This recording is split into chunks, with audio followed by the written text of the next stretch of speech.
Hey everyone, this is Chris from the Game Brew Podcast. Before we get to the show, I'd like to personally thank all of you for listening. It means the world to us.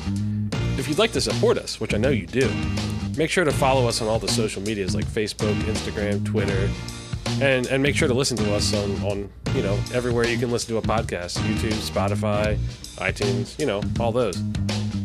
If you want to get a little crazy, we'd love to see a review on iTunes or, wherever you like to review your podcasts. Those provide us the feedback we need to get better. If you want to get some awesome games, which I know you want to get your game on, check out Humble Bundle using the link bit.ly/GameBrew. You'll be able to help out us, your favorite podcast, get some awesome games, and help out some great charities. Well, that's enough from me. On with the show.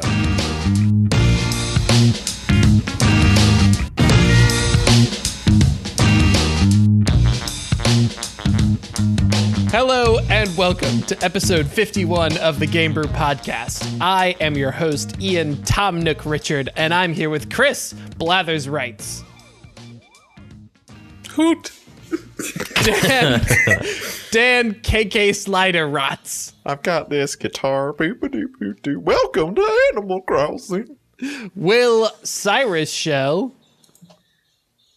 I've never played Animal Crossing. You've never played any games. It's Cyrus the Virus from Hackers. Cyrus the Virus from Hackers, yeah. And Allison Isabel Vandevender.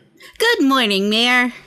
On the first half of today's show, we're blasting off to Speculation Station to talk about some unannounced gaming projects. And in the second half, we're going to talk about the state of the Bioware studio and how Anthem fits into the larger story of EA games. But first, it's time for a beer. Chris, what are we consuming this fine afternoon?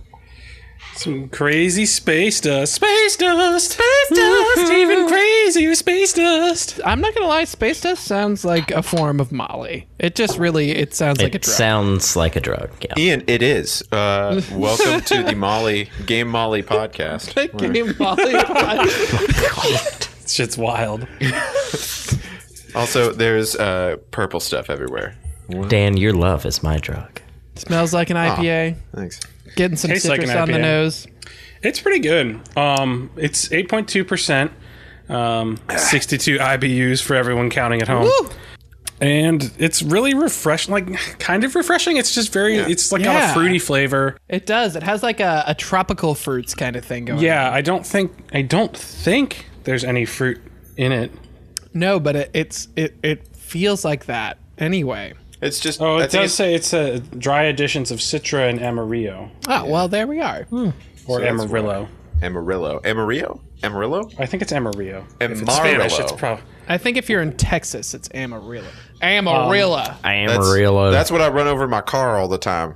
When And I'm in actually, Texas. interestingly, it does have kind of a dusty look to it if you hold it up to a light. Mm-hmm. It is. So it's a little bit unfiltered. It hasn't been completely filtered. Neat. And yeah, I kind of like it a lot. I'm kind of starting to get back into IPAs on occasion. I was very averse to them for a while, but they're kind of coming back around for me. Yeah. I saw a thing the other day that said that IPAs are kind of like the pumpkin spice lattes for white dudes.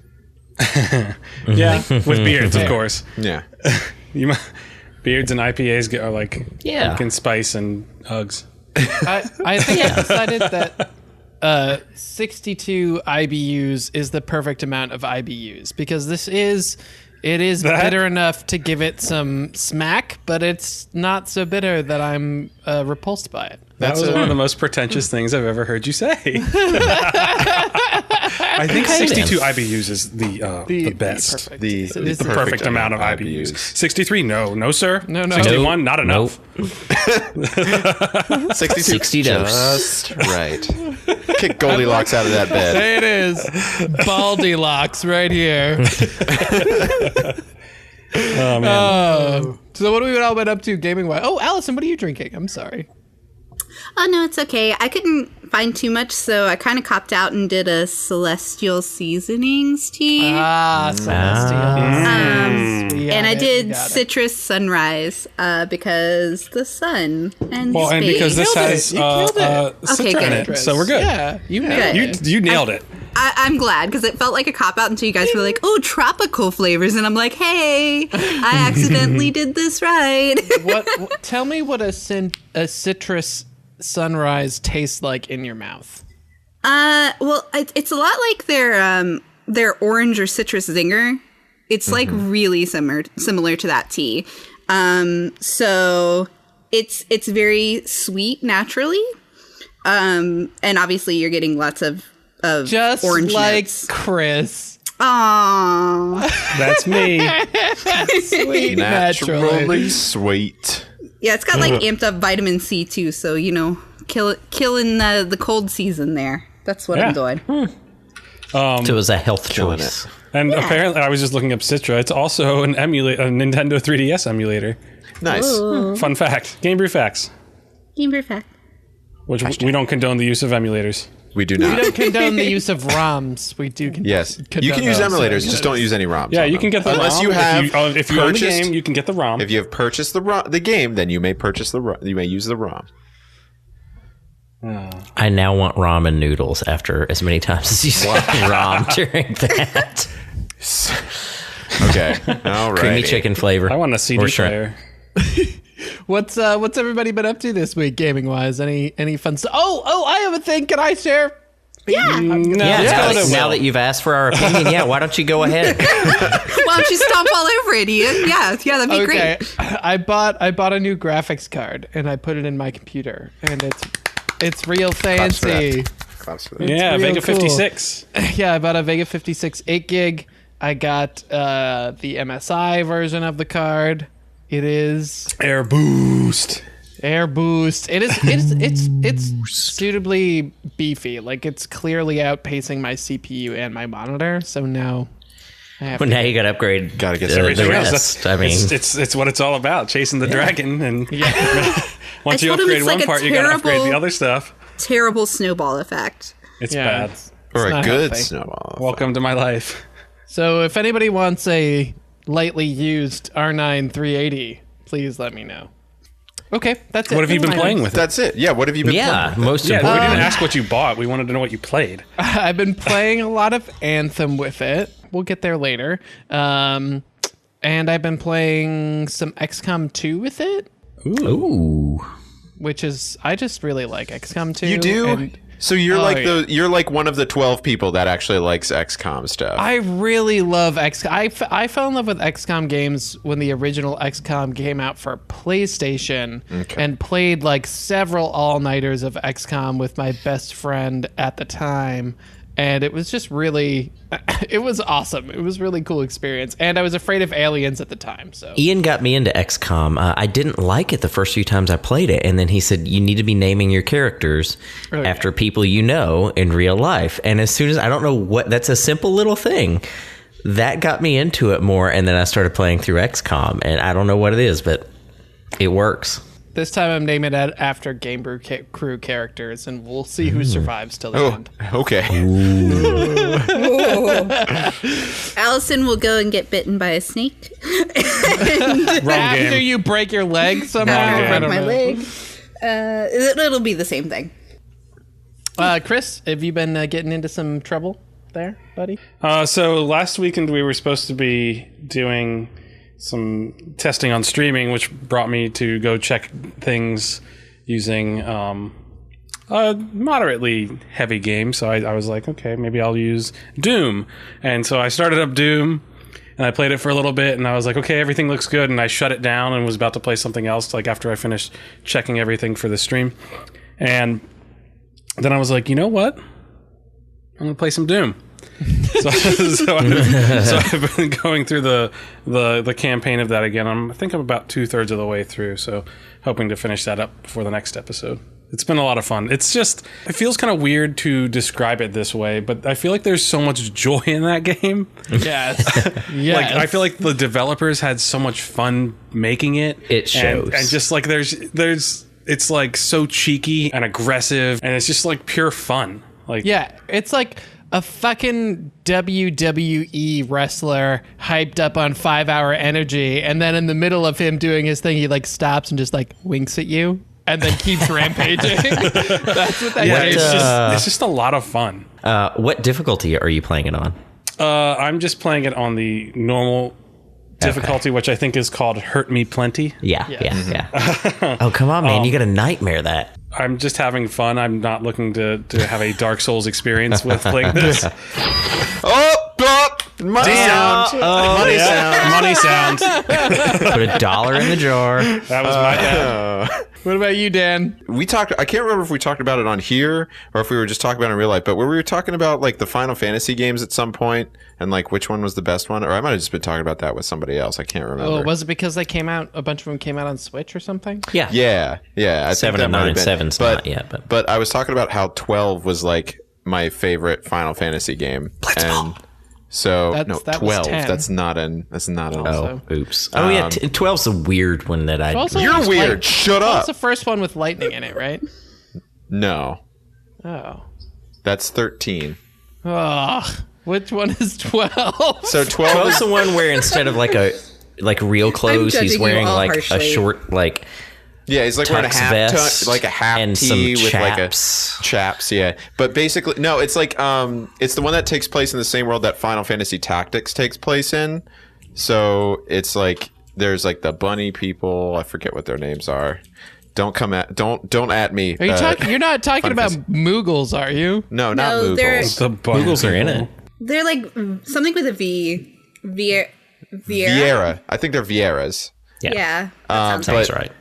Anyway, I bought Final Fantasy 12 Zodiac Age Nice. for the PS4 because I was like, it's been a long time since I had this, and my PS2 doesn't work anymore. So I got that, and I started playing that. And they changed a few things with it. One, the graphics are better, obviously, because remaster. In the original edition, you had the license board, which is where whatever like magic or items you wanted to use, you had to get license points and unlock the ability to use it with that. And each character had an individual license board you could do stuff with. In the remaster, you can kind of pick what track you want your character to follow. So like Vaughn, who's the main character, traditionally was like a knight, but you could make him be whatever you want. Like he could be a white mage, a red mage, and a Roshi, which is kind of like a samurai warrior thing. So yeah, you can kind of tailor it a little bit more to how you want to play with the characters. Somehow, like the lore for this particular Final Fantasy universe has completely escaped me. I didn't like okay, this man. one. Somehow they all Personally. escape me. It's okay, Yeah, man. I don't know why. I found the characters not as interesting, I guess. Well, you also thought there was voice acting in Final Fantasy VII, so I did, which was my brain doing a funk. But Dude. yeah, I just Dan just used Firaga on Allison. sorry. I gotta go. Hold on, I gotta go drink some mana potion real quick. Was that a limit break right there? What other Final Fantasy game would you compare it to in terms of quality? That's tough. That's a tough one. This one's a little different. So after Final Fantasy X, because Final Fantasy X was like the last of the turn-based Final Fantasy ones, like it used to be.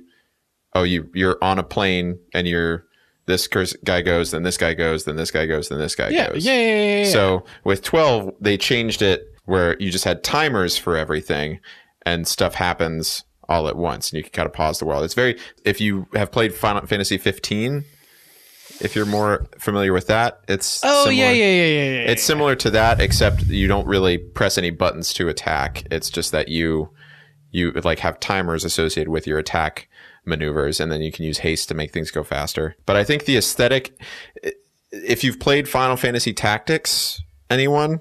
that's my favorite Final Fantasy. Because that's what the world is Final Fantasy Tactics.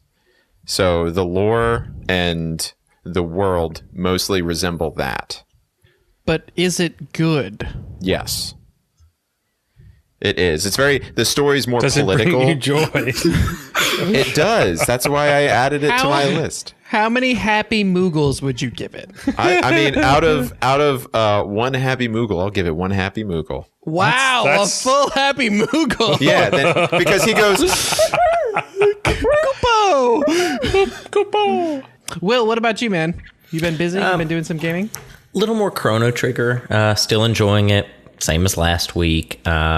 I'm to a part where I just kind of have free reign through time and can hop places between time. And I find that a lot of that sort of retro gaming thing where there's really not a lot of hand holding and you need to go talk to people and explore and figure out what you're supposed to do next. It's not very linear. And I like that. And that's also impressive given that this was originally a Super Nintendo game. It's very open-ended and a lot of what you do affects what can happen later in the game. And I'm enjoying that. It's kind of fun to see a lack of hand holding from back in the day. Previously, you'd mentioned in a couple episodes ago, you'd mentioned that you kind of like having a linear game because it progresses the story better.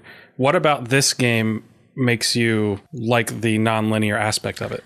I think it's confined enough to where I can still progress the story relatively easily without a mess of distractions. Like there's not a crafting system. There's not X number of detractors from the main story to take my attention away. And because I'm not a crafter, I'm not a side quest person unless it's really interesting and adds to the story. So I think it's confined and I can stay focused while still exploring. Gotcha. Okay. Sorry. I'm still like trying to figure out like all the games that you like. So that's why I'm just like who Will is as a gamer, Yeah. why he likes the things that his gaming identity. stop searching for a pattern. There is And none. we'll talk about it a little later because it'll be relevant to our conversation. But I also picked up an NVIDIA Shield, which is it's really cool. I can't wait to talk about it. Allison? I've been playing Detroit Become Human a little more. I've been working on some stuff, so I haven't really played much except for that. But I'm enjoying that story. You enjoy that story. Are you human yet? Have you crossed? Have you become human? Are you still in the depends. uncanny valley? Like it depends because there's so many characters you're playing as once. So one of my characters is still android, and the other two are not really. You said last time we talked about Detroit Become Human that your favorite things to do were like when they asked you to make pancakes or like doing the dishes. Yeah. Are there Love now doing examples dishes. of things that are a little bit quote unquote bigger or like more affecting the world that you find interesting, or is it still the best stuff is the little stuff? I think the way it was in the beginning, everything felt really forced, like I said, which is why the drama didn't make sense. Because they just kind of, I guess they jump into it too quick, and that's what made it feel awkward. Now that it's pretty much everything in this world is dramatic and androids are very disliked overall, and there's a lot of those things coming into play. I definitely feel like it's getting more cinematically dramatic in a good way, where it feels natural and it doesn't feel so weird. I do still think that the button mash points, like the things that make me interact with the dramatic moments and they can go bad or good, I do still think those are really weak. Like I don't feel like I can easily fail them. So that's a little weird to me. I feel like that should be a little more difficult or more cliffhanger-y. And the way all the storylines interact with each other, like choices in one affect what happens in another's plot line, is really cool. I really, that's my favorite thing that they did with this. You talking about it is making me want to check it out more, so I appreciate it. Yeah. So today on the first half of the show, we're going to put on our tinfoil hats and blast off to Speculation Station, which is in near Earth orbit. So what we're going to do is discuss a few well-known and maybe not so well-known games that are in production, but we don't know anything about. So there isn't anything that's generally known about the games other than kind of what their general thrust is. And the first one that I wanted to talk about was the unannounced... Half-Life 3.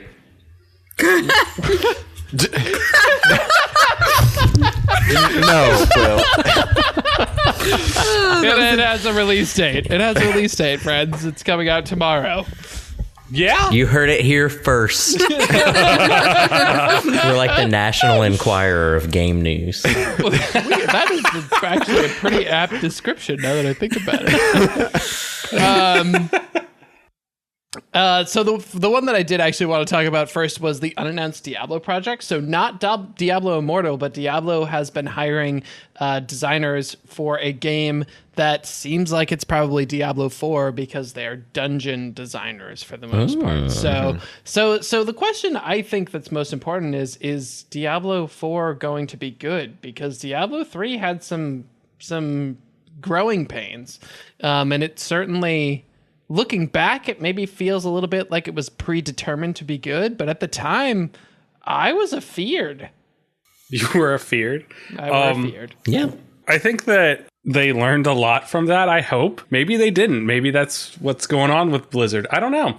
But I mean, I think that what I would like to see from it, I go back and forth about this because sometimes I really enjoy the arcadey feeling of it, and it's less of an RPG and more of like a arcadey gauntlet type of game. And sometimes I like that, but other times I want more of an in-depth RPG experience from it, and it doesn't give me that the way like Diablo 2 did. There's not as much, like everyone ends up with the same build in Diablo 3. I think that has a lot to do with the way that kind of gaming has changed since then. Like the online experience is a lot more in depth, just the way that we're experiencing games. It didn't used to be like super fast and flashy, but now it's super fast and flashy. Yeah, as the Diablo games moved forward, they became more about the moment to moment and maybe actually less about the loot, kind of weirdly. Especially, I feel like Diablo 2 had so much cool like loot that you could mess around with, and you were going after specific things. And then Diablo 3 was more like, hey, every season we release new sets that you can get, and the new sets are basically the best thing that's going on. There's not a lot of room for like improvising sets. I feel like if they would just go the route, and maybe I'm crazy, but if they would just go the route of like kind of a Skyrim-y vibe, but made it so you could play with your friends and do dungeons together. Sorry, what do you mean by a Skyrim-y vibe? As far as how the play style, like open world kind of. I wouldn't mind that. I don't know what they could do with this game. I'm really scared because of how Diablo 3 went. I was so hyped for that game, and I pre-ordered it and canceled it. You haven't played Diablo 3 recently, though? The new, like No, I haven't. But like, I'm just scared of what they're planning for launch with this one, I guess. I actually kind of agree with Allison. I remember in the build up to Diablo 3, one of the things that I was getting really into was actually the lore. They released these these segmented short stories for each of the characters, but it made it really personal. And then you got into the game and all of that was sort of jettisoned. And one of the great things about Diablo is that it does have this super long series of events that I find really compelling. And it felt like in Diablo 3 that we got like one or two plot points. It was basically the beginning of the game, the end of the game, and the DLC. And then other than that, you're kind of left on your own. I didn't have a strong background in the Diablo games before 3. It's something I was just very casually exposed to at LAN parties and different things. Well, stay a while. Yeah. Listen. And then, so 3 came out and everybody got it. And then there was kind of the drama in the beginning about it. And that turned me off from it a little bit. And I actually didn't pick it up until quite a bit later. And it was probably, I think, Chris or one of you all that talked me into getting it. And by that point, things seemed to have leveled out. And it was a lot of fun. And it's great to play when you're in the mood for that kind of game or just wrecking some shit with your friends. But I find that I don't play it frequently for what you mentioned earlier, Ian. It's very reiterative. It's, okay, here's your new stuff. Do you want to get it? Great. See you next season. Here's your new stuff. Do you want to get it? Great. See, and rinse and repeat. And that kind of, it's fun when you're in the mood for it, but it doesn't last very long for me, I find. So since they're hiring a bunch of like dungeon designers, maybe they're trying to make a better game from the get-go, or at least they're trying to have more content from the get-go so that people aren't as turned off from it or by it as they were from the beginning. I hope they do new things with the dungeons. Well, I don't think the dungeons were the issue in that game. The issue was the auction house and the loot. Yeah, it was. Yeah. But the carrot on the stick was not done correctly. Coming from someone who enjoyed the game, I think that I wouldn't mind seeing familiarity, but something new in the gameplay. Sure, yeah. That, and I do think they need to go back to the lore-based kind of stuff that Ian talked about. That's what I really loved about Diablo was the history of it. Blizzard is great at building games with a world and history, and they just really need to do that again to get, I think, a lot of the old players to come back. That's definitely missing from Diablo. Do you guys remember how cool it was finding out that Deckard Cain was a fucking wizard for the first time? You were like, this old guy? This cranky old guy who just sent me down to like grab a thing for him is some like crazy arcane master. Do you remember for the first time like figuring out that Wirt, this little jerk who's stuck in town, is like stuck in a dungeon somewhere? Like that was what was interesting to me about Diablo. I don't know. Okay. So then digging back into the lore is what would be best. That's what I want. Okay. Well, it probably isn't coming out anytime soon, so let's... I think we've got it. 2021, we'll get that new Diablo 4 10 stuff. years from now? Yeah, right. No, it's not a CD Projekt Retrospective. Red. Not CD Projekt Red games. Well, I mean, the timeline in between Diablo 2 and Diablo 3 was probably at least 10 years, wasn't it? Oh, yeah. Almost, if not. Yeah.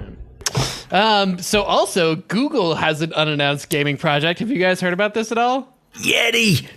So the tagline is "Gather Around." And So the it's code just name is Yeti. It's a fire, right? So it's like a video game fire that you just sit around and tell stories? So Right. yeah, I actually the haven't heard a fireside lot chats. about this. What's going on with it? Well, so speculation is that it's some kind of streaming service because it's Google. Oh, that streaming service. They actually did a test for it on Assassin's Creed Odyssey for a group of special individuals. Oh! did that earlier I didn't this year. hear this. Yeah, it's Google very did much this? like GeForce Now and the NVIDIA Shield. They're doing hardware, or supposedly doing hardware for it as well, and calling... Yeah, there's a bunch of different companies that are doing streaming services. Okay, so explain, Will, can you maybe explain a little bit about the Shield so we just have a little bit of context of what you think it is? Or what so it is and how it might from relate the to- sounds, if you hop on Google's little news blurbs or their little blog thing, if you just Google Yeti, it'll pop up, and they've got their own little paragraphical explanations. But it reads a lot like the NVIDIA Shield, which is a little streaming box, and in addition Like to a normal Roku, streaming, like or a Roku, Fire Stick or something. and it'll do all those things, which is great. But it'll also do games, and that's the focus of the NVIDIA Shield. And I find that it works really, really well. So if Google can improve on that, I would be really, really excited about it, because I just picked up the NVIDIA Shield on kind of an impulse buy. I walked in for HDMI cables and walked out with that and no HDMI cables because I forgot about the HDMI cables. You know, it's you got to have a good broadband connection to use it, and you stream your gaming entertainment like you would your entertainment from Netflix or Hulu or anywhere else. And the Shield has done a really good job with it. I've got a solid internet connection, 200 down and like 50 up, something like, I don't know what I've got up, but it hits in the 20s or higher. And I can play games with very minimal latency. I've been playing, I played some first person shooters, some BioShock, just trying it out. It runs fine. I played Arkham Asylum. It works fine. It doesn't deter from my experience. Their cloud. Streaming from a remote server running a 1080 Ti, streamed to my television, and it automatically adjusts if my bandwidth, goes up or down. It'll adjust the quality, as needed to try and give you that seamless low latency experience. And mine has been a low latency experience. There's maybe a small bit that's noticeable, but if I'd never played a game on a PC before, I don't know that I would really notice the big differences there. It's not so dissimilar from my console experiences, to be honest. Do you have it hardwired or do you have it wireless? Mine's running AC wireless, and it runs just fine. You should try it wired. Oh yeah, I'm sure. But it's basically like using a Steam Link, but except instead of your computer being in the same building that you're in, it's somewhere across the country. Yeah, and that's really cool. And I've heard of a couple different companies doing this. My question is, what about Google doing this makes it interesting? The thing is that I don't feel like there's a significant install base for the Shield or for GameFly or for any of the other companies who are doing this. And so I don't see how Google getting into it makes it any more interesting. I think that it comes to the fact that they are experts in the internet field, you know, like, and they want to, they are always doing different projects. And the fact that they're doing it, I think, is then they have a lot of money behind it, could make it really big. I think that this could be a way for people that can't afford to buy their own gaming PC to get into PC gaming. I agree with Chris. This definitely has the legs to Google has the legs and the long financial arms to kind of push this. You know, it's kind of like the VR thing. It's some people know that this is out here and have messed with this, but it's not ubiquitous enough to where everyone cares yet. I think Google can push it into the realm of people are going to care, especially the people who don't have the money to go build one of these nice PC boxes that we happen to have, but they want to play some of the Steam or PC games with their PC buddies. I am so glad that you brought up VR because Google also has a VR project called Google Daydream, right? And it has done absolutely nothing innovative or interesting in the VR space. And so I don't see why. Not those, Chris. No, that's uses that's Google Daydream. Oh, that's it? Oh. Yeah, you put your phone in this. For our audience, I'm holding up a Google headset thing that you basically put your phone into, and it comes with a little Bluetooth controller. And it's cool to watch YouTube videos, I guess. Right. But it's not like for gaming. Chris, why'd you put air quotes around those YouTube videos? I think that's the thing with Google, though, jumping in on projects, is they're not always necessarily innovative, but they make it affordable. Yeah. Okay. And like reachable to the people who can't get the high end stuff. I feel like that's what Google does. Sorry, their mobile thing, like Google Fi. That's a really affordable mobile experience for people who want to, have unlimited data and kind of. I'm excited about this project. My one pertinent question is I don't know what they can actually improve upon in the system unless it's some algorithms to help reduce latency even further, because it's pretty good on the Shield as it is. It's playable no matter what you want to play. You're not going to be very frustrated. Maybe on a multiplayer experience you would be a little frustrated, but for single player it's been excellent for me. So I don't know what they're going to improve on that.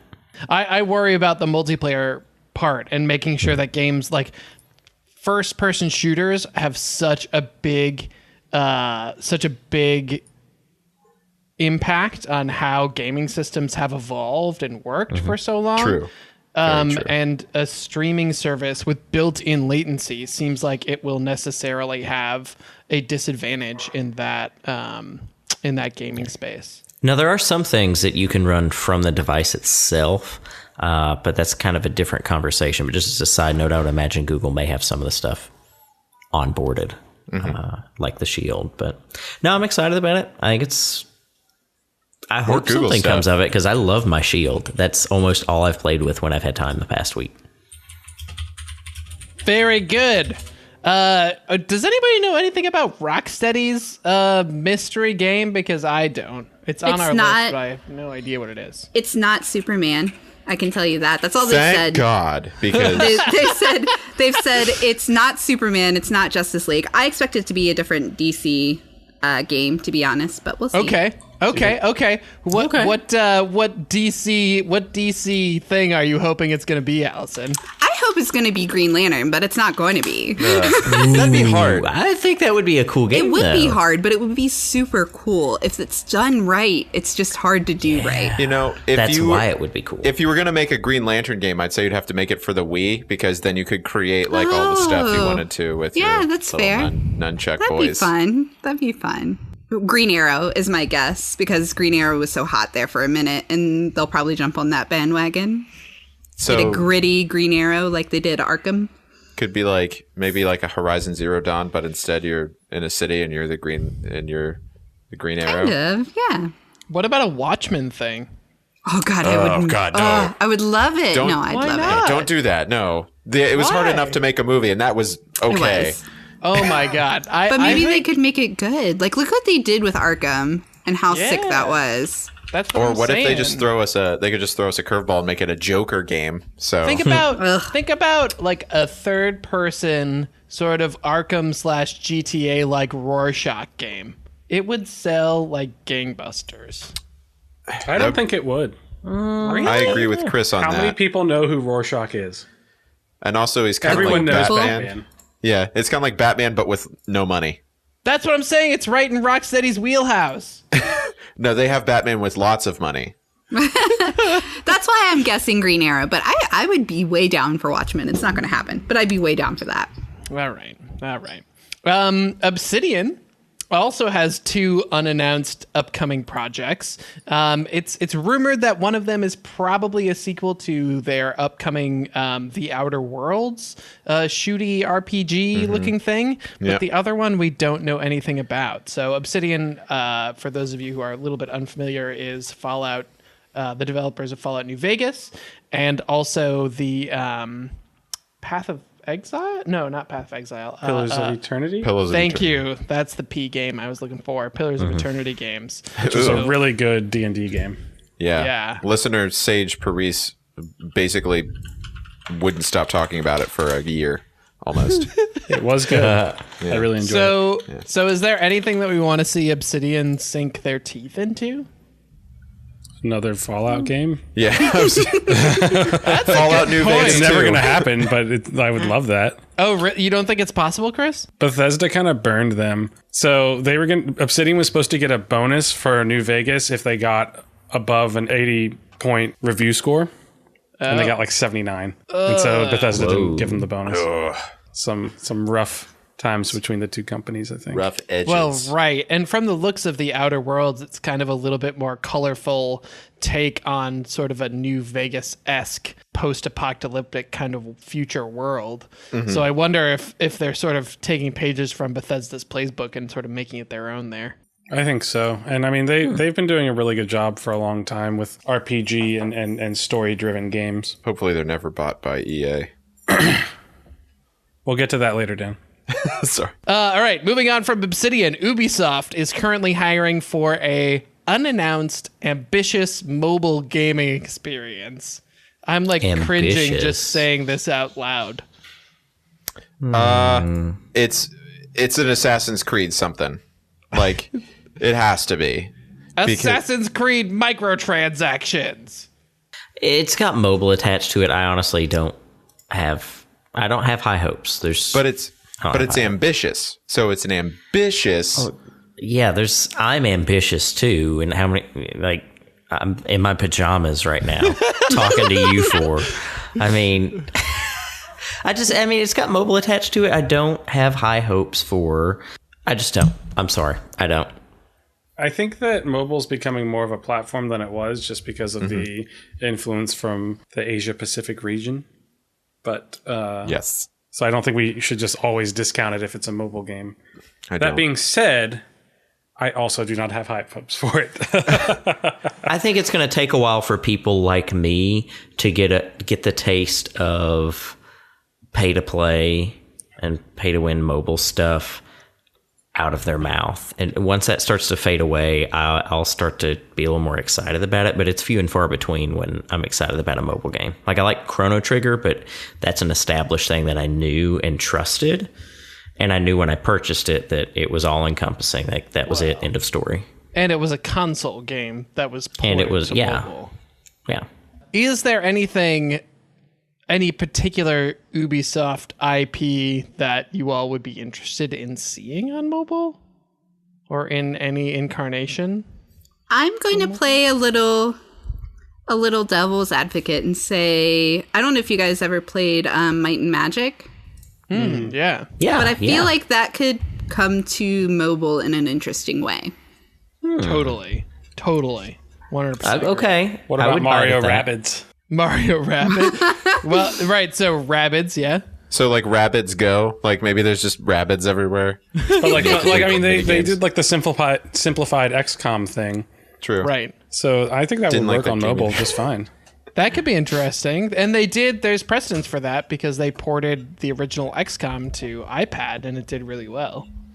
I could see Rayman. Rayman's an Ubisoft title, right? Yeah, Rayman is Ubisoft. I could see that going to mobile well. I was actually thinking about something like a base builder, like how Bethesda did Fallout Shelter. If Ubisoft did that, but with like Far Cry style strongholds, that might be a cool like base management kind of game. I mean, that would tie into their like Far Cry New Dawn stuff. These are really good ideas, but it's totally going to be some lame shooter they're trying to make a mobile Assassin's game. Creed Go, I'm telling you. or like Tom Clancy mobile They're going to make game. people climb towers in real life. It's just parkour. It's literally just like a GoPro. You're just like climbing stuff. You get to the top, you jump off, and you die. And then they're like, oh, that wasn't our fault. Ubisoft, hire us. We have better ideas than what you're going to produce. And then also, finally, From Software is working on 2 unannounced projects in addition to Shadows Die Twice. One of them is rumored to be in the Armored Core series. Nice. And the other, yeah. we don't know anything about. But it seems like you guys are excited about Armored Core. I don't really know anything about Dude, Armored Core. Core fucking Armored Core, rules. fighting robots, dude. Fighting robots. Listen, I'm all into fighting robots, but I feel a little burned from Anthem, which we'll talk about in the second half. But Those fighting aren't robots, robots. is Those aren't robots. Those are Iron Mans. Are there not people inside of the Armored Cores? They're No. straight up robots? They're robots. No. I'm pretty sure they're robots. So the Armored Core series is what kind of game? It's like a fighter, it's a shooter, it's a... They've been a couple things. One was like, I remember one on PS2 was like an arena fighter, and like you would basically like fight in an arena, and if you won, you got more credits to get better shit for your Armored Core. Yeah. So it was like an arena shooter kind of thing. Yeah. And it was cool because you would just have like all sorts of different types of weapons. Like you'd have a main weapon, and like you could have a shield or like a different thing on your left arm, and then you could have like stuff on your back that might shoot missiles, and it was cool. Yeah, it's definitely neat. It's like I think they could do a really good job with this game because there are a bunch of iterations of it that came out that were kind of meh, but I think with the IP and From Software, like they could make it be kind of like, aren't they released? What's the samurai game that they're coming Shadows out Die with? Twice. Shadows Die Twice. So even with that, because we're kind of used to the Dark Souls-y. Damn it! Damn it! Man, twice in one episode. We're used to that game's sort of mentality. Even with Shadows One Die game Twice being from Software. yeah, that one game From Software made. But Shadows Die Twice is more of a story-based game with those elements. It'll be more accessible to regular gamers and like people looking for a story they don't have to go digging for because it is a story. So, and I think Armored Core will be kind of that for the Armored Core audience, where it has a little bit tighter gameplay. Yeah, that's exactly what I was going to say. Is I'm excited to see them take Armored Core. From the videos I've seen, it looks kind of frantic and sort of not very precise, and instead dial it in and really make every movement matter, just like they have in the past. So their other IP or their other idea, we don't know anything about. What do we want to see From Software take on and do in a From Software kind of way? Bloodborne They did. 2. Well, yeah, I was going to say Bloodborne was sort of like a take on Van Helsing material. Yeah. What else? The like the Lovecraftian stuff. I feel like this might be an unpopular comment. Y'all can judge me if you want, but I would love to see From Software tackle a platformer in the vein of like a Celeste kind of thing. Because they have a gift for background storytelling and they have a gift for really precise gameplay. And to me, that says platformer. Let's do a platformer. Do you feel like there's no other platformers that are accomplishing that in a way that they could? I mean, no, I feel like there are. The reason I think it's interesting is because there are other platformers that have accomplished that, and seeing From Software's take on a structure that's already out there would be interesting to me. And maybe like do a little Metroidvania in there too, kind of like Ori and the Blind Forest had a really great feel to it, was kind of a platformer, kind of a Metroidvania, really cool little story going on in there. Or a Guacamelee. Did you guys ever play Guacamelee? Guacamelee was fun. So good. I feel like From Software could destroy some stuff like that.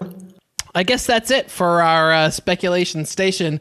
If you all out there in the multiverse have any ideas what's going on or any opinions on what these companies could do, let us know. Hit us up on the social medias at The Game Brew. We're gonna take a break. When we come back, we're gonna talk about Anthem and EA and Bioware. So stick with us.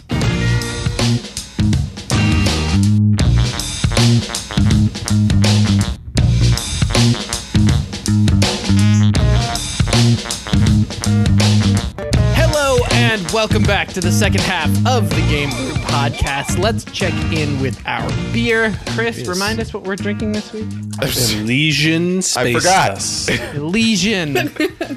Like a field, like an Elysian field, like in Gladiator. Like when he's walking and touching the wheat. Touching the wheat. Aren't Touching the Elysian wheat. things, isn't Elysium another name for heaven? Like the happy afterlife? Yeah. Yeah. My name is Maximus Decimus Aurelius. Wait, no, that's not right. Maximus. Does he have a middle name? I think it's just a Marcus. Decimus. Isn't it Decimus? Marcus Aurelius? It is Decimus. No. Maximus Decimus Aurelius. Not Marcus? No. Maximus No. Marcus? Different No. person. That's a ridiculous name. Marcus Aurelius. Marcus Aurelius was Someone a person. else. Yeah. Oh. Because I can use Wikipedia, I just found out that Elysian is also one of the microbrews owned by Anheuser-Busch. No way. Along with Goose Island. Oh. Goose Island could be the Elysium. Oh, So you Whoa. go to Goose Island and then you just see That's your paradise. You just see Maximus Decimus Aurelius walking through some wheat. I feel like Waiting any to do that. island with a bunch of geese on it is necessarily not paradise. Geese are- There's Because going to just number be a lot one, of poop. geese Yeah. are fucking mean, and number two, poop. Yeah, Yeah, exactly. they rude. They Dog, rude. maybe for dogs, because dogs love eating goose poop. And chasing geese. Yeah. We should be dogs should be dog drinking heaven. this beer. It's dog Elysium. I loved our Monty Python logic right there. That was good. Speaking of the beer, how is it? Is it good? I got more head on my second time around. It's good. Oh, I'm not touching that. I think it's really good. I think it's really drinkable, and it's just a solid IPA. Like, it's not too heavy. There are some IPAs that are just so aggressively. Most of them are probably by Stone, but yeah.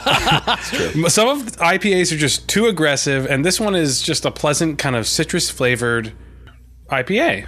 Chris, are you saying that 62 IBUs is the perfect number of IBUs? It's around. It's in the right vicinity. That's for sure.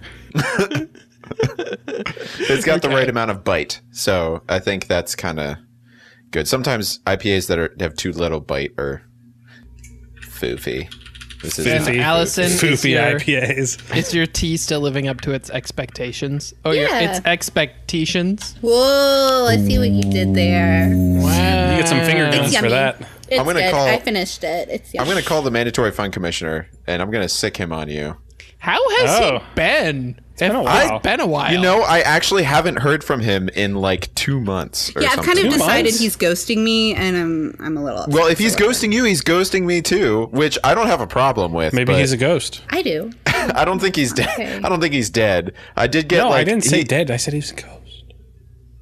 Like Ghost like an Protocol. out of body experience or something like Astral projection? Like, what are you talking about? and out of later Hosen No, I'm talking about like experience. StarCraft Ghosts. that. That would just I gotcha. And that would just be a Friday night for him as out of later Hosen experiences. But I don't know. I got a really scratchy voicemail from him. Like I couldn't really understand most of it, but I'll post it if anyone else can figure out what he's saying. I'll post it in the episode since I'm editing this one. Maybe right. someone can figure something out. Like you act that's not a big deal. It seems like that would be a big deal. I mean, if he never came back, I'd be fine with it. That's because Whoa. there's less a bit of a leather love-hate shit just relationship. left around my apartment. To be fair, that's What about Johnny? Johnny Two Hammers. Oh, I heard from him last Thursday. He's good. He's good. Is he still working in construction, or did he move on to other he things? is. No, yeah, we had that's a his couple life's beers. work, really. Complained about his wife a bunch. Did he get pretty hammered? Ironically, he got a little Twice. hammered. Yeah. Twice. He got twice as hammered as I did. So All right. So in the second half of the show, we wanted to talk about the current situation that Bioware finds itself in, and also why Anthem has seen so much trouble in its first couple weeks of release, and what that has to do with EA. So let's dive right in. Anthem had a rough release, and even after the initial... Gee, Ian, what was rough about it? It would be easier to ask what wasn't rough about it. Because like people couldn't sign in. It wasn't running well on most computers. It didn't like sell very well in the first outset. The loot isn't great even in the early levels. The gameplay is a little bit boring. The loading times are really long. Like the list is just a long list. It promised a lot of great content and doesn't seem to have delivered. Like, it's a little bit of the story of, hey, you're not going to believe how big this is, and then you get the picture, and it's just like... And then?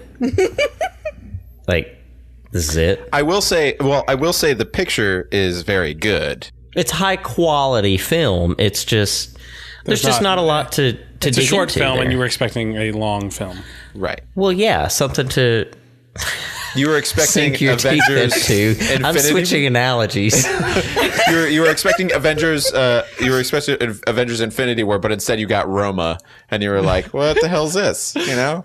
But this is a common problem, or seems to be, from my perspective, a common problem with a lot of game releases now. It's like it releases, and whether it's labeled as alpha or not, it feels like so often stuff comes out and it's like, but wait, there's more coming, and we're not satisfied with what we just paid $50-$60 for up front, and I don't like that trend at all. So Chris and Ian and I all have been playing this a little bit.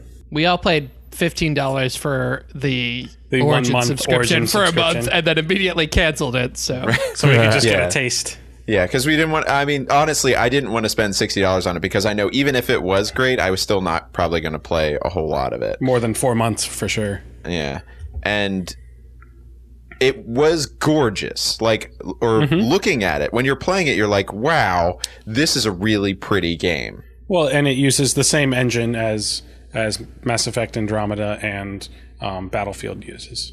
Frostbite, Right. which we'll get Yeah. to. The Frostbite. Yep. And that's a really great engine. For some things. Yeah. On my computer, which, I mean, runs pretty much everything great, I had to run it at the lowest settings in order just to play. Really? Yeah. Yeah, even after installing my new Vega 56, which is not top of the line, but it's pretty like high tier It's like graphics card. It's like the tier Yeah. below top of the line. Yeah, even on that, when I'm playing with other people, it chugs now and then. And I don't think it's because the graphics card can't handle it. I think it's because it's optimized incredibly poorly. I think I know that the Frostbite engine, especially with Battlefield, is very CPU intensive. Interesting. But I feel like a lot of people have reported having issues with graphical quality not being similar to other games on sort of the same level. Sure, Does that yeah. make sense? Yeah. Yeah. Right. I'm curious, in your playing so far, have you guys run into, I read a lot about the grind, and that it's not a fun grind to the actual content as it's been described at the end of the game. It's just like a bunch of just quotes non-content grind, and then you get to the end game, and that's where the supposedly fun stuff starts. Have you felt that? Is there any semblance of fun as you're playing through? Or I haven't. It's kind of a grind, I guess. Like a lot of the missions I have done feel very similar. Like they don't. Right. There's Yeah. not a lot that's different about them. The thing that I've really latched onto, that's the reason why I like playing it so far. It's not like my favorite game, but like the thing that I enjoy about playing that game is specifically the class I'm playing, because I get to feel like a Hulkbuster Iron Man. So I'm playing the Colossus class Javelin, which is the Javelins are the different suits that you can play in. And basically you're just a super heavy robot and you get to have the big weapons, and it's just there's some very satisfying things you get to do, and the satisfying gameplay is what's bringing me back, not the story, which BioWare is known for, and it's not here, and it's not the gameplay loop that's bringing me back. It's the satisfying gameplay, and that's not going to keep me coming back for very long, I don't think. I haven't really played it or anything. I've just heard a lot of the news and uproar. And one of the other things I was wondering about is I've heard there's 4 classes, if I'm not mistaken, and 3 of them are fun, and one of them is absolutely not playable. Is that true? What's the one that's not What's playable? the one that's not playable? I'm guessing she's going to say Interceptor. Yeah, Is that the Yeah, that's that's it. Genji?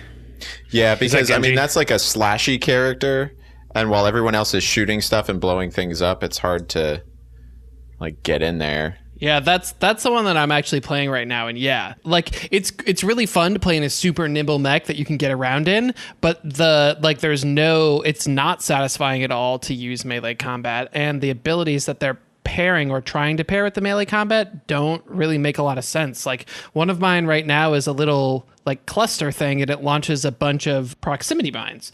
Now, if you think from a melee standpoint, when you're attacking things and like going at them, if you launch proxy mines, it's literally never going to do you any good because you're going to launch them and then go stamp on them while you chop at the guy you just launched them at. Like, Yeah.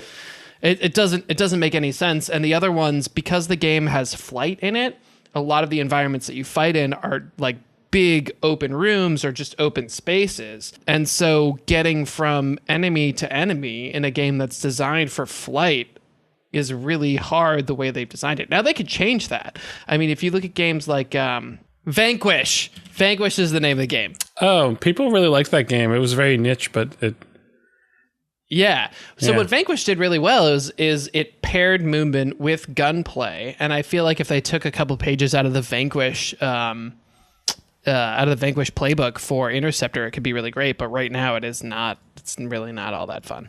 So with the combat being very focused on like aerial open environments, do you find that there's a lack of interesting environments in the game for when and where combat's going to happen, or is it varied really well? Or because I envision the way you describe that, I envision like we're in a corridor, nothing fun's going to happen here. The corridor just opened up. We're going to fight now. We're in another corridor. I mean, that's pretty much it. Yeah, sounds about right. And that's kind of one of the complaints people are having with the game is that it is very kind of cookie cutter.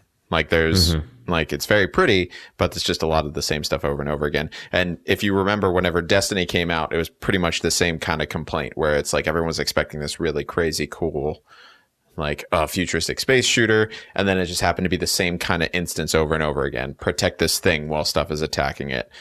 Bring these things to a location. Defeat the big boss guy, and then keep going.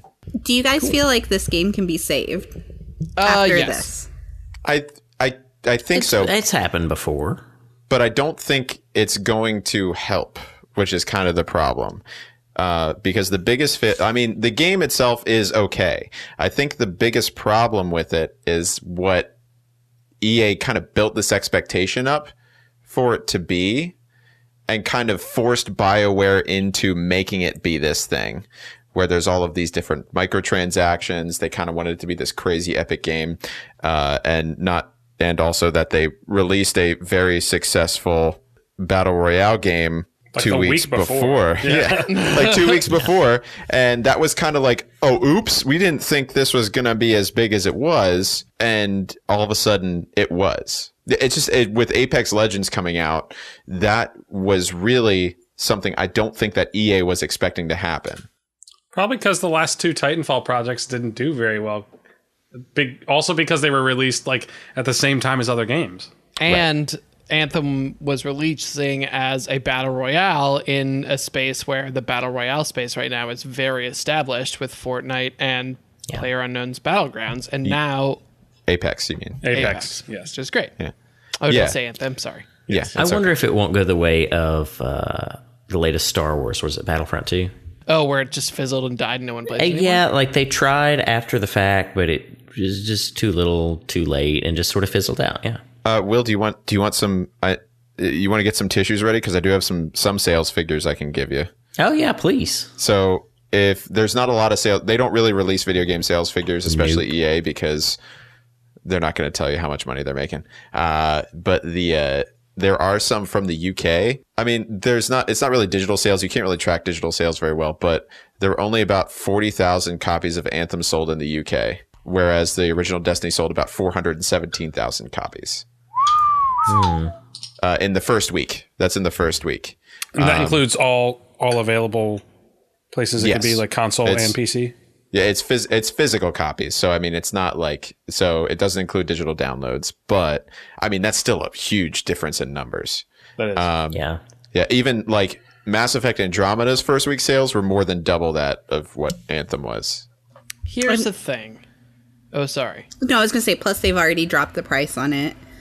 And they Anthem? provided refunds to people who wanted it on the PlayStation 4. I mean, there's all kinds of like scary things they've done. Here's the thing. I think the redeeming fact for this, for BioWare, is that whether for good or for evil, they are full in on this project. And so they don't have a choice but to continue to support it and hope that it gains some traction if they want to hang around as a studio. I mean, the next Mass Effect project is basically been delayed indefinitely because they're working on this, and we haven't heard much about the next Dragon Age game. So like they got to make this work. I mean, that Dragon Age was like their last big successful game. Because Inquisitor. Right, Dragon Age Inquisition. Yeah. Inquisition. Well, I mean, a lot of people are saying that like this is, if BioWare doesn't pull it out on this one, they're not going to be around much longer. And this is kind of a thing that EA does, right? They have a history of taking other developers and sort of like squeezing the juice in, and then leaving them by the wayside. Mm-hmm. They're kind of like the people who like throw empty drink containers out of their car windows. Those bastards. Assholes, yeah. Well, what I think about it is that it's like I wish that BioWare had, I don't want to say stuck to what they were good at, because there are certainly tons of companies out there who have managed to pull off a different genre, but like they walked into creating what is maybe the most complex and difficult of game genres, a shared world shooter, out of doing basically self-contained RPGs, which seems like a much more manageable task. And it, like, for a first time shared world shooter, like, it's not terrible. It's got a lot of flaws, but like there's a core of gameplay that seems at its center fun, but it's not great, but I wouldn't expect that from a first try. But isn't that what EA keeps buying? They keep buying companies that do that, and then they make them do the thing that they were doing some more, but adding things that maybe people don't want. Yeah, and I think that I was talking to Ian while we were playing this. I feel like this game 10 years ago would not be under this sort of criticism. I think it would have been just a fine game that BioWare had put out. And I think that I don't know what it is, but there's just, I feel like there's a lot more of, companies are a lot more of a microscope now. And there's a lot more critical feelings about video games. Standards are higher now too. Yeah. Well, also they got super bullshitty with the way that they want you to buy things in this game. Like, you can change the color of your mech and yada yada, but you can't get armor that looks different unless you pay physical money for it. And the the rare suits are like $15. Yeah, it's expensive. That's way too much. That's horse armor prices. Yeah. So one of the companies that EA bought was Visceral Games, who made Dead Space, which Dead Space classic, like horror, as far as horror and space games or space horror games go, the best, like one of the best games for sure. And then like Dead Space 2 was okay. Dead Space 3 in 2013 was kind of the beginning of EA saying, hey, we're going to put microtransactions in this game. Yeah, they put the shit out of some microtransactions in that game. I never played it kind of because of that. that's what happened. Is they made it so like the microtransactions they put in affected affected the gameplay of the single player game. Like they were things that changed the way you played it, and that was not good. It also made it like so far away from being a Dead Space game. Like there was nothing scary about that game. Like it was so far away from being the enclosed, "Ooh, I'm terrified because I'm in space." It was more about, it was an open environment. It was like Doom 3. Yeah, it was kind of like, it was like Doom 3. It was basically like you were a shooter with some slightly scary elements, but not with like some horror elements. I don't know the history of Visceral, but I know that with BioWare, like the people that started BioWare are no longer there. So like it's kind of like going to see a Leonard Skinner concert now. It's not Leonard Skinner anymore. There's one dude maybe that's left that is in the band. So you're seeing Leonard Skinner, but like you're not seeing Leonard Skinner. You know what I mean? Like neither Leonard nor Skinner are there. Yeah, no, I hear you. I think EA really needs to take a look in the mirror, because they keep doing this with companies and games where what happens is a game releases, right? And they look at the game, and if it's not making as much money as they want it to, they call it a failure.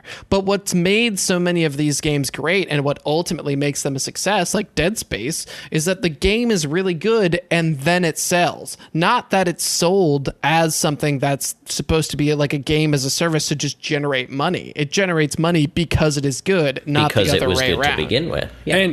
And a credit to Ubisoft is that even when they've had missteps, like with The Division when it first came out, or with Assassin's Creed after like they were milking the shit out of that franchise forever, they kind of took a step back and reevaluated and fixed it.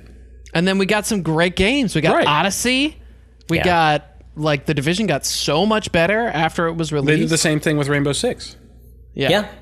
I have faith in Ubisoft, and I didn't used to. And I don't have that same faith in EA. I mean, there's been a lot of missteps. Yeah, EA is really good at backpedaling. Like that's what they've become really good at. Which is as soon as they do something, people are like, "What the hell is this?" And then they're like, "Oh, sorry about that. Never mind. Well, we'll take that back." There's also such a thing as overextending and doing too much and too many irons in the fire. If you look at the list of organizations that EA has acquired on their acquisitions list over the past several years, there's a lot of stuff on there that a lot of which is outside their normal realm. I believe, if I'm not mistaken, PopCat Games is on there, which is a mobile developer. Am I correct? Mm-hmm. Yeah. And there's a few. I mean, that's EA is not a mobile developer by any means, and they're getting all this. It's almost like this Microsoft type thing. You just acquire so much, but EA is not Microsoft, and they don't have the legs or the reach to keep all that going if those smaller entities can't keep themselves afloat. And I think that's part of the issue. Well, and that's kind of the thing about EA. When I think of EA versus other gaming companies, they're like the quintessential heartless corporation to me, where it's just like they're really the corporate conglomerate with no faces who just grab things, make them work, and if they don't work the way they want them to work, they just push them away and go, "Oh well, here's Madden 87. Enjoy that because it makes us money, guys. Here's FIFA. Here's The Sims, which is nothing new." Right. And that's the thing. That's where they make their money. That's what they know they can fall back on. So they give these little guys, they buy them, and they make them produce what they want, but that's still in their wheelhouse, but it loses its soul in a lot of ways, and they're not focusing on the right things because they're focusing on the money aspect, and it's sad. Can I just give you a number real quick? I know I'm not usually the numbers guy, but who's the numbers guy? It's Will, usually. Businessman. But so FIFA is probably the most lucrative game that EA has because this is from October 10th of 2017, but their Ultimate Team feature, which is like just cards and like different versions of characters that you can get in the game. It's awful. It's awful. It generates $800 million a year. Jesus Christ. It blows my mind. I want to repeat. $800 million. 0.8 billion. That's why they try to cram microtransactions into every game they put out, because they look at that and go, guys, this works. It's got to work in every game. And it's killing me. I mean, if you were if you were a corporate dude with a lot of money and you were like an investor on their board and you saw that it worked for one game, wouldn't you want to put it in every game? If I saw this as many devil's flops, advocate, as a gamer, it's fucking terrible. But like, if you were making that money, if I saw this many flops out at launch, I would start questioning what's wrong. Yeah, no, and I think that's happening to them, and they're going to have to think long and hard about it, or not. Who knows? Yeah, I mean, I hope so. It sucks to me that BioWare has to be the studio that falls on EA's microtransaction sword. It's not the first, dude. No, it's not the first. But I do hope that EA ultimately reconsiders business practice afterward. I don't know that they will. They probably won't. I don't think they will. It's sad. Have you looked at the list of companies that have gone under EA? It's huge. It's like I know there's a meme of like some guy taking his dog out back to shoot it down, and there's like just a pile of dead companies, but like it's all dead dog bodies, and it's just all the companies. Do you remember the NBA Street series? Yeah. That was New Effects. That was bought by EA and then subsequently closed. Yeah, they've closed a lot of studios. Yeah. Pandemic, Visceral, Black Box Games. That kind of changed names and then eventually was moved around. Maxis. Oh yeah, Maxis. Oh yeah, holy shit. Maxis. They were so good. You know, to tie into what Dan said a minute ago, I wonder how much EA has to do some of this stuff or feels like they have to do some of this stuff that we as gamers don't like. I mean, because of that $800 million you said? Of that $800 million, I wonder how much of that is already predetermined to go to, new existing IPs. Debts that they have to pay and payroll and different things. For example, in their quarterly financials, they've only got which is not bad. I mean, they've got a net profit margin of 20%, and out of over $1 billion in revenue, only 260 of that, 260 million was counted as net income. For that. So I wonder if they've got so many different investments and things that they have to support with their revenue streams that they've not backed themselves into a corner where they have to be doing some dumb stuff that we don't like. And hey, if we acquire this, they're bringing in this money, we can keep supporting that entity and help pay off some of this other stuff or support these other endeavors that we're doing. Yeah, and that's very much like the corporate mentality where it's like we have all of this debt and we need to pay it off. So what we're going to do is we're going to work with what we know works to get that money in, but also try and get stuff from the things that we don't know if it'll work yet. But that's the gamble, is like, is this gonna work? All right. So here's the closing question. What we're gonna ask is, does BioWare survive Anthem? And yes or no, and then one sentence about why or why not. I'll give you a couple seconds to consider. Yes, because they've got plenty of other things and a great proven track record, and this won't screw them. Okay, that's Will's point. Allison is muted. Sorry. Hi. I was eating a pickle. Not gonna lie about it. God damn it. Did you know that someone got accidentally superglued themselves to their chair and was stuck?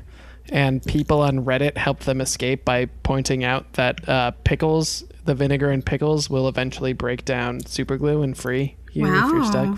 True story. Wow. And your chair's all pickly. I would have gone the natural selection route on that one. I'm just saying. I don't know how that happened, but how heavy was their chair that they couldn't Well, they could move, but they couldn't get outdoors and things because it was too bulky. Anyway, Allison. I think they'll survive this, but I don't think they're gonna come out very good at all. I think it's going to be like a just barely survive. Got it. Chris. I don't know, man. Oh, Chris, sad face. It's as I said before, it's not the same BioWare. It's like the shell of BioWare at this point. Like, I don't even know if I care anymore, which is sad because they put out some great games. Got it, Dan. Yeah. I'm saying after this, it really depends on what happens in the next month or two, but I'm gonna say probably not. Like, it's with Mass Effect Andromeda being just a giant crash and burn, and then this having such a crazy like pre-release and release situation. It's just I don't know. I don't think so. Got it. Well, What do you think? Oh, what do I think? Yeah. I think they'll be fine. I think that ultimately Anthem will make its money back after a lot of changes and a really Like The difficult. Division. Yeah, it'll be a little bit like The Division, where like it's a good game, in 2021. Right when Anthem 2 comes out. Yeah, exactly. Just like Destiny and just like The Division and just like... And what I hope is that EA understands that it has to rely on a quality release first as a selling point, and then microtransactions as a secondary. And that BioWare hopefully walks away from it with a little bit more knowledge about how to pull off a shared world shooter, because it's not easy.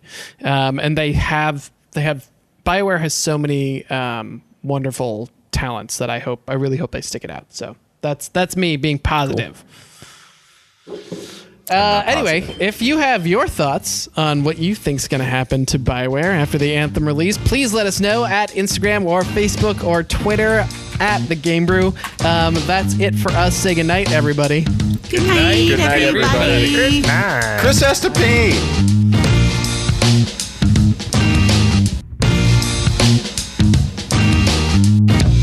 Maybe some ice cream. Hold on. This is an important question. What is the only Game Brew sanctioned food you can eat on the podcast? Mashed potatoes. No, because you'd have to eat Because it. then your spoon would clink. it's marshmallows. Just Cliff Bars? marshmallows. Marshmallows, maybe. Just marshmallow. I was thinking, you know how you can get yogurt in like a squeeze tube? Ooh. Yeah. So Go-Gurt? Yes. Yeah. You'd still be slurping. No, you can eat marshmallows as long as they're whatever not it is, in the we bag. need to get sponsored by them. There we go. Just eat a bunch of uncrunchy foods, fucking gummy bears, Haribo. No, like, This they're like episode chewy brought though. to you No, they're by- loud. They're loud. Maybe like some sort of like a Smoothies. We could just drink smoothie. Yeah, smoothies. smoothie. Yeah. But you have to. Smoothie King. I'm gonna go over there and be like, hey guys, listen, I've got a pop. We're looking for something that's quiet to eat. And since technically you drink this, is this like a thing? Can we make this happen? How much is this worth to you?